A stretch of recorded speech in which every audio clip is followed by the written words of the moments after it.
Buenas tardes, hoy vamos a seguir con el tema de crisis compulsivas y estatus epilépticos en cuidados paliativos. Yo soy el doctor Oscar Alonso Pelayo Hernández de Medicina Paliativa y Alivio del Dolor. Bueno, vamos a comenzar y vamos a iniciar, pues bueno, definiendo qué es esto, ¿no? Vamos a definir que una crisis es la aparición transitoria de signos y o síntomas debido a una actividad neuronal excesiva o sincrónica del cerebro. Y bueno, muchas de las veces se nos va a dificultar poder diferenciar esta crisis con algún otro signo o síntoma que nos esté presentando nuestro paciente. Entonces, esa es la primera tarea de nosotros como clínicos, determinar si realmente estamos teniendo un evento con estas características o, pues como ya lo comentamos, sea una crisis de algún dato que nos invite a aparecer una crisis. Después de haber identificado que realmente sea o no sea, pues es clasificar. Y para la clasificación, pues tenemos a la Liga Internacional contra las Epilepsias, que ellos hacen un consenso y se junta un grupo de expertos en crisis convulsivas y estatus epiléptico para ir diferenciando el tipo de crisis e irlo clasificando. Este consenso lo hacen aproximadamente cada 4 años. El último fue en el 2020. Dejo este del 2017. ¿Por qué? Porque no hubo modificaciones en sus nuevos guías. Y esta del 2017 es la que recibe una mayor modificación después de tanto tiempo de consenso. Aquí hacen esta reunión porque, bueno, los pacientes con una crisis convulsiva, un estatus epiléptico, tienen que ir de la mano con los signos y síntomas clínicos que me presenta mi paciente, acompañado de un diagnóstico de imagen y, pues bueno, viendo la evolución. Ahorita seguimos hablando un poquito de eso, vamos a hablar de la evidencia, de la incidencia que existe en los pacientes en cuidados paliativos. Y bueno, este síntoma va a tener muy poca frecuencia en nuestros pacientes con cuidados paliativos.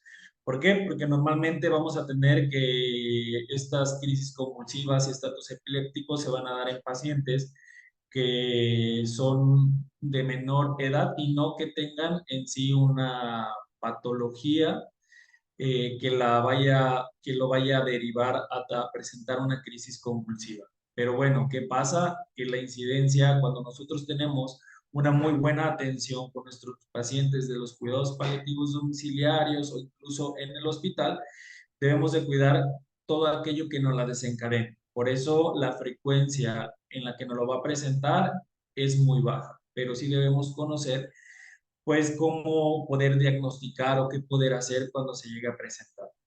Cuando mi paciente de medicina paliativa me presenta una crisis convulsiva, va a variar y al momento de que este paciente me presente la primera crisis convulsiva, va a ser que me la vuelva a repetir en un año en un 29%.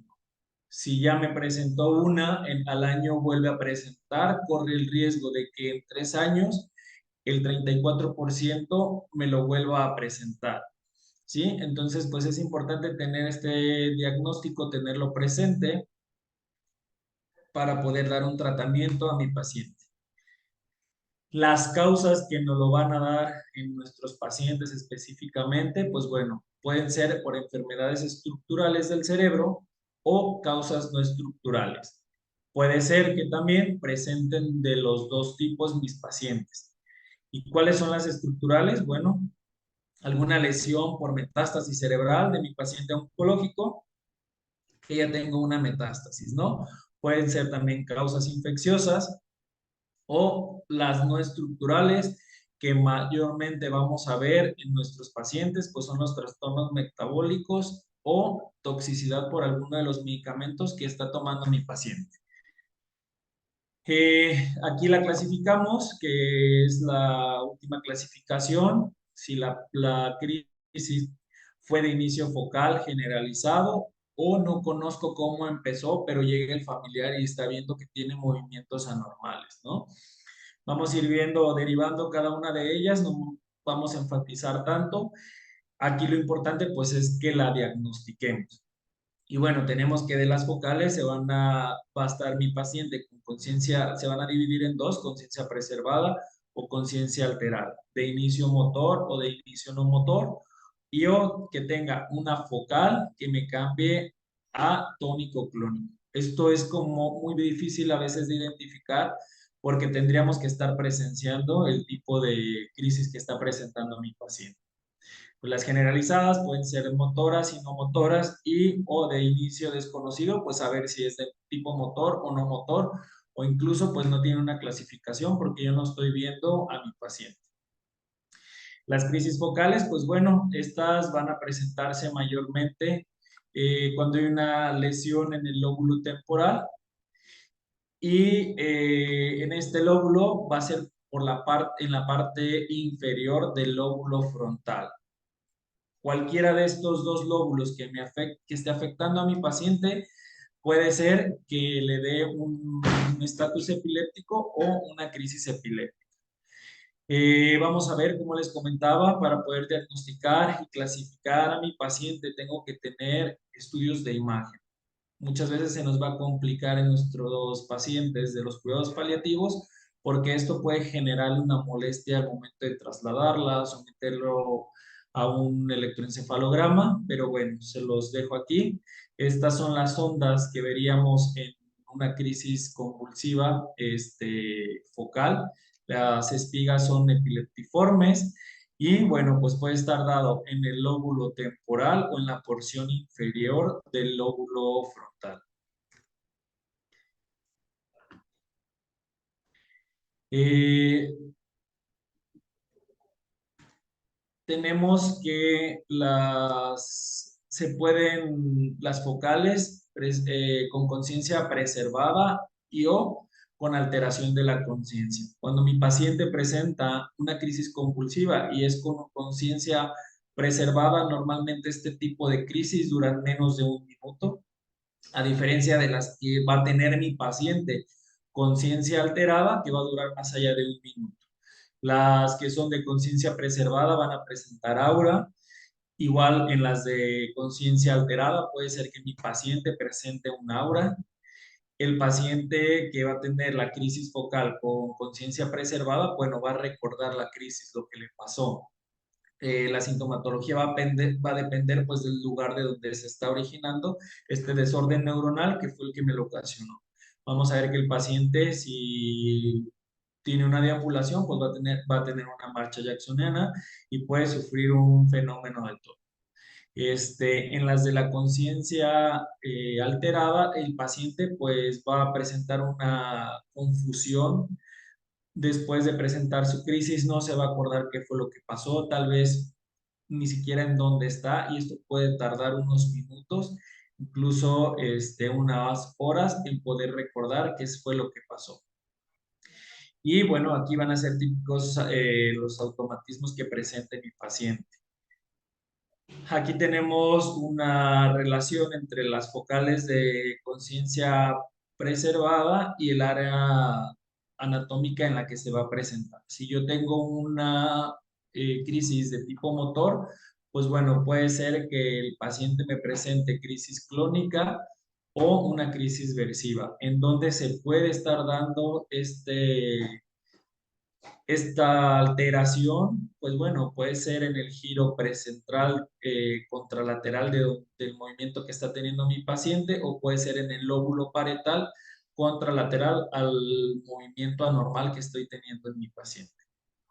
Si es somatosensorial, pues bueno, va a sentir una pesadez en brazo, pierna, hinchazón, puede tener hormigueo, puede ver luces de colores o escotomas, y si esto lo presenta, pues quiere decir que se me está presentando esta excitación en el lóbulo occipital. Si hay alucinaciones visuales o alguna ilusión, puede ser que en donde está este problema sea el lóbulo temporal contralateral. Si está escuchando, me dice mi paciente, o se recuerda la crisis va a ser y escuchó unos zumbidos, pues bueno, puede ser que el problema esté en el área de Helch. O si empieza con olores desagradables, que así fue el inicio de su crisis, pues pensamos que el problema puede estar en la amígdala. Esto es nada más como para darnos una idea de dónde pudiera estar dando si es que el paciente la va a recordar y nos dice y no tenemos en este momento cómo hacer un estudio de imagen.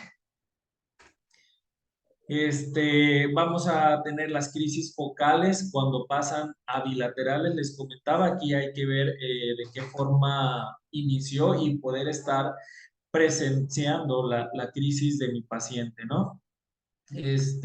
Cuando pasan, pues va a ser una propagación a ambos hemisferios cerebrales y esto puede convertirse en una crisis generalizada.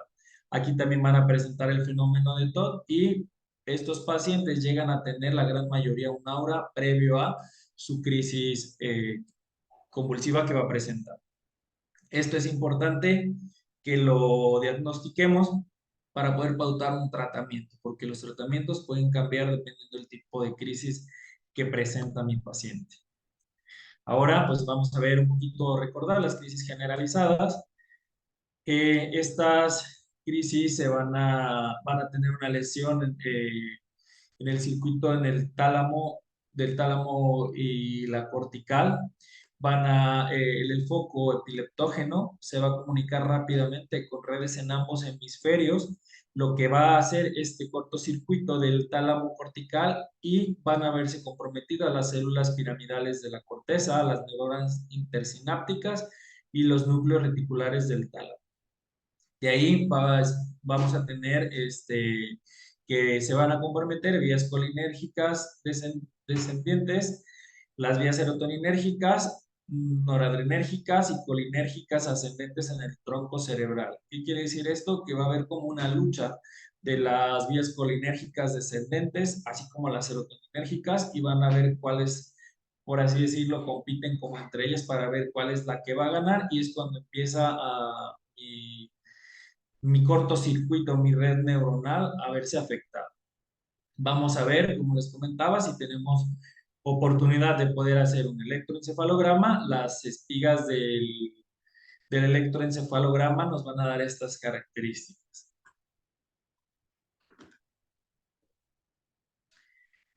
Que vamos a tener, de estas se dividen en una crisis tónica, pues va a ser cuando tiene un aumento sostenido del tono muscular, la postura hasta en flexión o extensión de mi paciente, son prolongadas este tipo de crisis, son simétricas y bilaterales.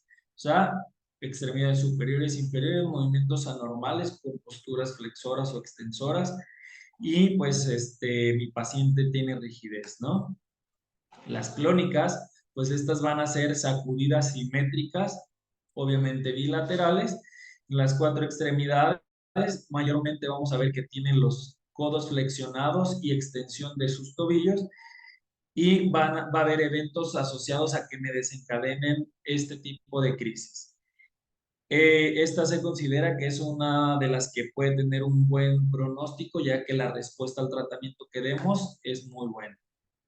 Tenemos las mioclónicas, que aquí no existe la alteración de conciencia, hay una contracción súbita de las extremidades y del tronco, son irregulares, puede ser solamente de un lado, pueden ser los dos, duran muy poco, y en estas el 10% puede evolucionar a cambiar de crisis y poderse malignizar o presentar mayormente otro tipo de crisis. ¿Qué pasa en estas? Pues muy probablemente es muy difícil que las identifiquemos. ¿Por qué? Recordando que a veces nuestros pacientes tienen una polifarmacia, y esto hace que algunos de los medicamentos pueden estar generando un tipo de mioclonía y yo confundirla con una crisis, o el familiar que no es el cuidador principal puede llegar a confundirse, puede llegar a asustarse, incluso pues nosotros por eso al principio les comentaba que es difícil cómo diagnosticar estas crisis, ¿no? Tenemos las tónico-clónicas, que son pues combinadas. Vamos a tener primero pues una fase tónica, que es la contracción generalizada de los músculos extensores. El paciente va a tener o presentar un grito ictal, ya que pues hay relajación de los músculos. Vamos a tener cianosis en este tipo de pacientes, pueden llegar a morderse su lengua, el tono simpático aumentado, son cortas de 10 a 20 segundos. Y en el electroencefalograma, pues vamos a ver aumento en la progresión de la actividad generalizada rápida con un voltaje bajo, seguido de descargas generalizadas y espigas de gran amplitud. Aquí pues estamos viendo a ver cuál de los receptores el que más se altera, pues bueno, es el glutamato, que es aquí donde hay alteración. Las crisis tónico-clónicas, ahora vamos a la fase clónica, pues bueno, esta va a ser una superposición en contracción de la musculatura tónica. El GABA es el que va a estar mayormente implicado. Hay alteración en el GABA, que por eso presentan estas cleonías los pacientes. Existe un periodo de relajación que va a aumentar progresivamente hasta una fase posictal. Van a ser los pacientes que encontramos que hubo relajación del esfínter, que están orinados, defecados, presentaron cianosis. ¿Y por qué nos puede servir esto? Pues porque a veces el paciente no sabe cómo describirnos y si nos llaman, pues nosotros poder hacer este tipo de preguntas si no estamos en el lugar o si llegamos a verlo, pues ver o interrogar qué fue lo que pasó y esto poder darnos una orientación de lo que pudo haber pasado. Estas crisis pueden durar hasta 60 segundos y en el electroencefalograma vamos a tener ondas lentas este, con una configuración en sus espigas y las ondas de que son igual lentas, ¿no? Tenemos las crisis generalizadas no musculares, que es la ausencia típica, que esta va a durar 10 segundos por crisis. Va a ser mayormente en pediátricos entre los 4 y 8 años. Son breves y repentinos lapsos de pérdidas de conciencia, donde vemos que el niño se queda mirando fijamente hacia un punto específico y puede ser que esté presentando una crisis de ausencia típica.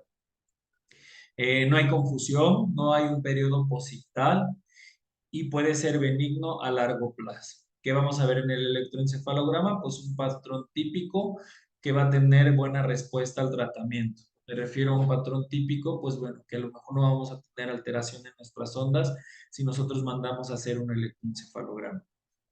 Tenemos las crisis de ausencia atípicas, que estas van a ser de mayor duración, tienen un inicio y un final bruscos, no hay un patrón uniforme si nosotros mandamos a hacer un electroencefalograma y puede haber aquí una anomalía estructural y disfunción neurológica. Entonces vamos a necesitar de ayuda de estudios de imagen. Y tenemos las crisis atónicas, que es pérdida del tono muscular, van a durar de 1 a 2 segundos, no va a haber confusión posictal y se da mayormente en recién nacidos, bebés que están siendo alimentados con que de repente los abrazan y cae la cabeza hacia atrás o hacia adelante, dependiendo cómo tomamos a nuestro bebé. O que solamente lo trae mamá y cae su cabeza. Eh, para el tratamiento, pues no tenemos profilaxis, como habíamos comentado, que a veces la profilaxis es lo mejor en nuestros pacientes o anticiparnos a síntomas que pueden presentarse, pues aquí en este tipo de patología no hay una profilaxis porque no sabemos si sí o si no va a presentarlo mi paciente, tengo que evitarle tanto consumo de medicamentos y bueno, siempre y cuando no sea un problema estructural. Hablando de si existiera una metástasis, un paciente oncológico, que ya sé yo que va a tener un problema estructural, una metástasis cerebral, está en consenso el dejar o no dejar profilaxis. Algunas guías nos marcan que pues no es necesario la profilaxis, en otras dice, bueno, esperemos a que tenga una crisis convulsiva y pues dejamos tratamiento de mantenimiento, incluso una profilaxis.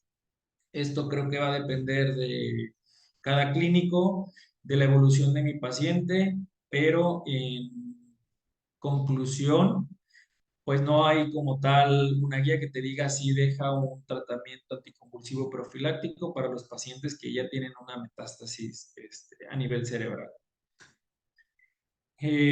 Algunos de los medicamentos que nosotros usamos para el tratamiento en este tipo de crisis, pues va a depender el lugar en donde esté, las vías en las que tenemos. Y estos son algunos tratamientos ya establecidos para mi paciente que está en mantenimiento.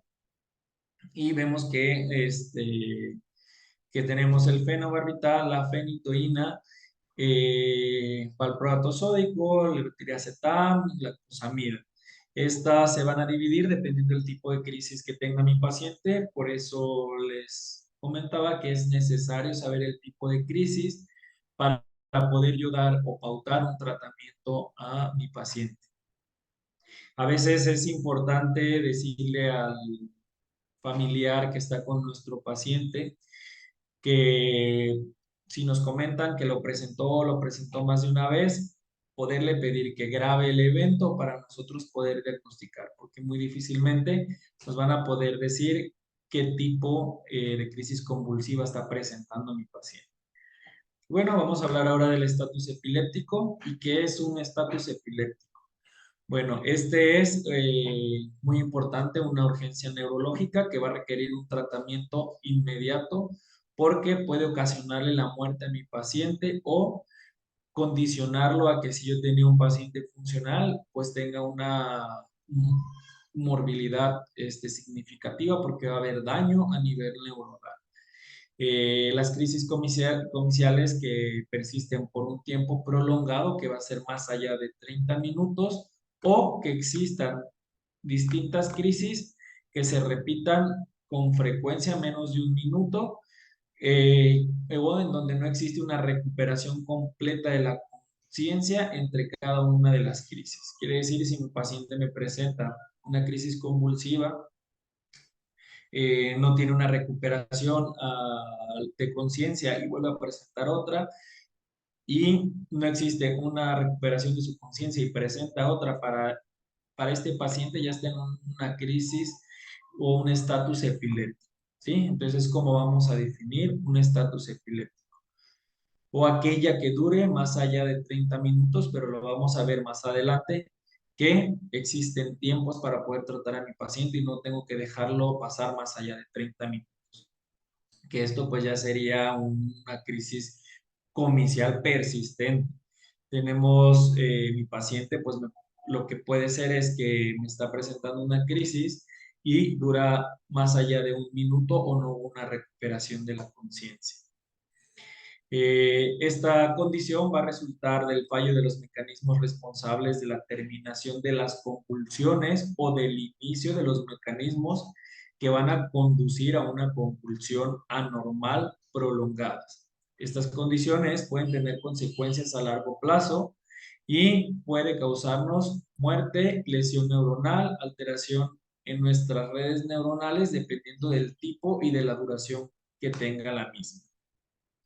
Y pues aquí tenemos una clasificación donde tenemos el estado epiléptico precoz que va de los 5 a los 10 minutos, el estado epiléptico pues ya establecido como tal que va de los 10 a los 30 minutos, que lo ideal es que mi paciente pues no dure más de 5 minutos, o un estado epiléptico refractario. O sea, no puedo yo resolverle su estatus epiléptico y tiene ya mi paciente más de 30 minutos, incluso hasta 60 minutos. Después de esto, pues ya sería un estado epiléptico maligno.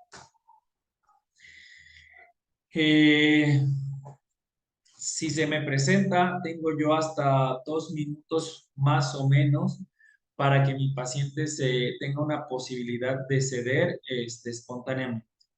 A partir de que ya hay una lesión, puede ser a nivel de T1, como lo veníamos viendo anteriormente, que mi paciente no resuelva esta crisis convulsiva, entonces es ya aquí un estatus epiléptico y tengo que empezar mi tratamiento. Ya cuando hay daño en T2, pues que esto va a producir un daño neuronal y pues bueno, ya sería los 30 minutos y aquí sí o sí deberemos de resolver. ¿Qué va a pasar si estamos presenciando el estatus, la crisis convulsiva o el estatus epiléptico de mi paciente? Pues como todo, lo más importante es la vía aérea. Si tengo la posibilidad de monitorizar o tengo un oxígeno por ahí, mi paciente está en domicilios o está en el hospital y necesita, estoy ante una crisis convulsiva, pues lo primero es el oxígeno.